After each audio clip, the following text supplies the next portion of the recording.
दोस्तों, हमारे उद्धारकर्ता प्रभु यीशु मसीह के मधुर नाम में आप सबों का हार्दिक अभिनंदन है और आप सबका मैं तहे दिल से धन्यवाद करता हूं कि आप सब ने मेरे वीडियोज़ को देखा और मुझे जो सहयोग और प्रोत्साहन दिया है इसके लिए मैं सदा आभारी हूं और आशा करता हूं कि आगे भी आप लोग मेरे वीडियोज़ में बने रहेंगे और मुझे सहयोग और प्रेरणा देते रहेंगे।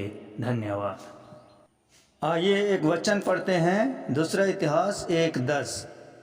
अब मुझे ऐसे बुद्धि और ज्ञान दे कि मैं इस प्रजा के सामने अंदर बाहर आना जाना कर सकूं, क्योंकि कौन ऐसा है जो कि तेरी इतनी बड़ी प्रजा का न्याय कर सके। यह पुरानी नियम के राजा सुलेमान की प्रार्थना है जो ज्ञान का पर्याय है। सुलेमान ज्ञान और बुद्धि मांगते हुए प्रार्थना करता है। यहाँ हमें ध्यान देने की आवश्यकता है कि राजा सुलेमान ने बुद्धि और ज्ञान ही मांगा था। ईश्वर ने उन्हें दोनों दिए। सुलेमान की प्रार्थना ज्ञान प्राप्त करने के लिए एक महान प्रार्थना का एक उदाहरण है। सुलेमान की प्रार्थना पर परमेश्वर के उत्तर ज्ञान और बुद्धिमत्ता के लिए प्रार्थना करने के लिए हमें प्रेरित करता है। सुलेमान के प्रार्थना का उत्तर परमेश्वर दूसरा इतिहास 1:11-12 में इस प्रकार देता है।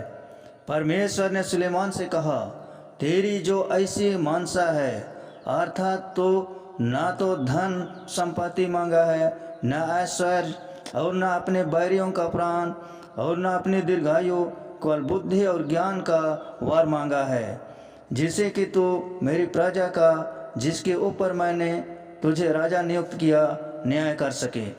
इस कारण बुद्धि और ज्ञान तुझे दिया जाता है और मैं तुझे इतना धन संपत्ति और ऐश्वर्य दूंगा जितना न तो तुमसे पहले किसी राजा को मिला और न तेरे बाद किसी राजा को मिलेगा।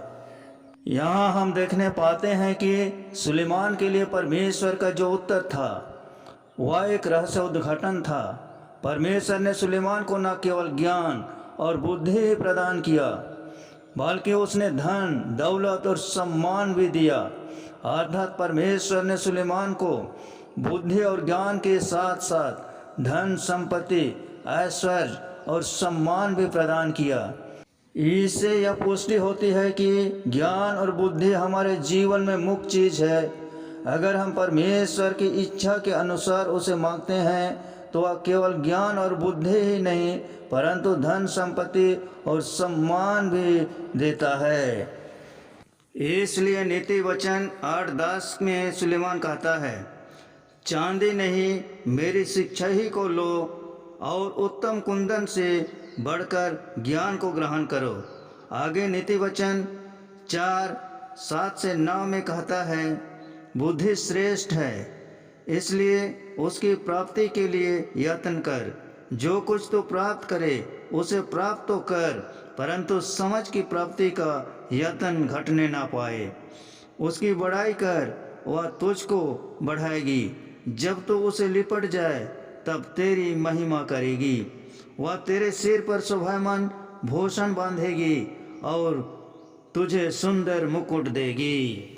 सुलेमान हमें बुद्धि ज्ञान और समझ के लिए प्रार्थना करने में उसके नक्शे कदम पर चलने की सलाह देता है। उन्होंने देखा कि यदि आप ऐसा करते हैं उसके समान आपको भी सम्मान, पदोन्नति, अनुग्रह और गौरव प्राप्त होगा। उन्होंने उन लाभों की भी सूची बनाई जो परमेश्वर की बुद्धि आपको प्रदान करेगी।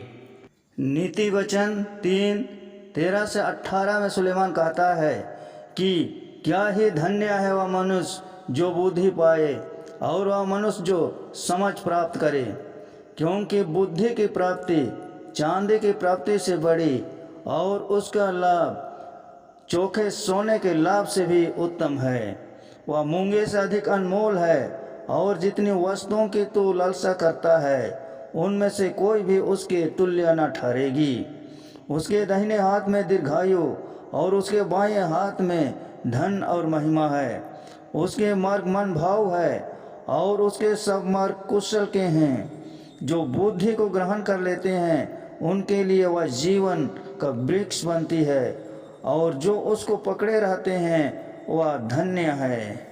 दानियल की पुस्तक स्पष्ट रूप से दर्शाता है कि ईश्वर ज्ञान दे सकता है, इसके लिए उनसे प्रार्थना करने की आवश्यकता है। दानियल 1:17 कहता है, इन चारों युवकों को परमेश्वर ने उन्हें सभी सहित और ज्ञान में ज्ञान और कौशल दिया, और दानियल को सब दर्शनों और स्वप्नों की समझ दी। इसका महत्व आश्चर्यजनक है। दानियल और उसके 3 दोस्तों को युवा पुरुषों के रूप में यरूशलेम में उनके घर से जबरन बेबीलोन ले जाया गया था। दानियल बेबीलोन के सभी ज्योतिषियों से बुद्धि और सपनों का अर्थ बताने में अधिक निपुण पाया गया, इसलिए दानियल को बेबीलोन के शिक्षण संस्थान में रखा गया। शायद आप या आपके परिवार और दोस्तों में से कुछ लोग इस समय इस स्थिति में हैं कि अपने अपने शिक्षण संस्थानों में दुनिया की शिक्षा प्राप्त कर रहे होंगे, लेकिन शुक्र है कि इन 4 यहूदी युवकों की ईश्वर और ज्ञान में अच्छी नींव थी। वे संसार के मार्ग पर नहीं चले। परमेश्वर ने उन्हें ज्ञान दिया, वहाँ तक कि वे बेबीलोन के प्रणाली में सिखाए गए लोगों की तुलना में 10 गुना बेहतर साबित हुए। दानियल 1:20 कहता है, और बुद्धि और समझ की सब बातों में राजा ने उसकी जांच की और उन्हें अपने सारे क्षेत्र में सब ज्योतिषियों से 10 गुना बेहतर पाया। ईश्वर आपके परिवार के सदस्यों और आपके दोस्तों के लिए ऐसा कर सकता है, यदि आज आप उसे मांगे जैसे सुलेमान ने मांगा था, तो वह आपको ज्ञान, बुद्धि और समझ दे सकता है।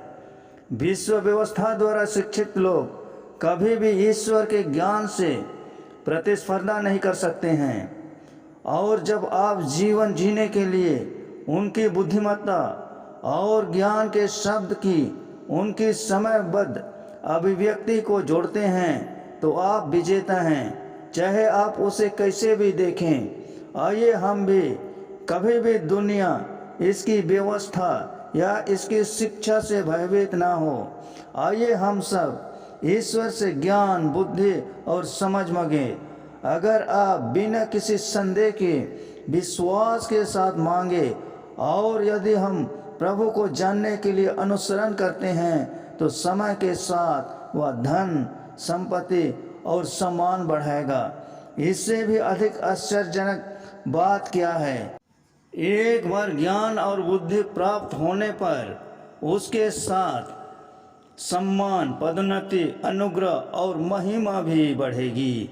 आइए हम ईश्वर से बुद्धि, ज्ञान प्राप्त करने के लिए सुलेमान की तरह प्रार्थना करें, तो ईश्वर अवश्य वह सब कुछ प्रदान करेगा जो सुलेमान को दिया गया था। इसलिए याकूब 1:5 कहता है, यदि तुम में से किसी को बुद्धि की घाटी हो तो परमेश्वर से मांगे, जो बिना उल्हाना किए सबको उदारता से देता है, और उसको दी जाएगी। इन बातों के द्वारा हमारे उद्धारकर्ता प्रभु यीशु मसीह हम सबों को बहुतायत से आशीष प्रदान करें। दोस्तों, आज का ये शुभ संदेश आप सबों को कैसा लगा कमेंट करके बताएं। अच्छा लगा तो इस वीडियो को शेयर करें, लाइक करें और चैनल को सब्सक्राइब जरूर कर दें। धन्यवाद।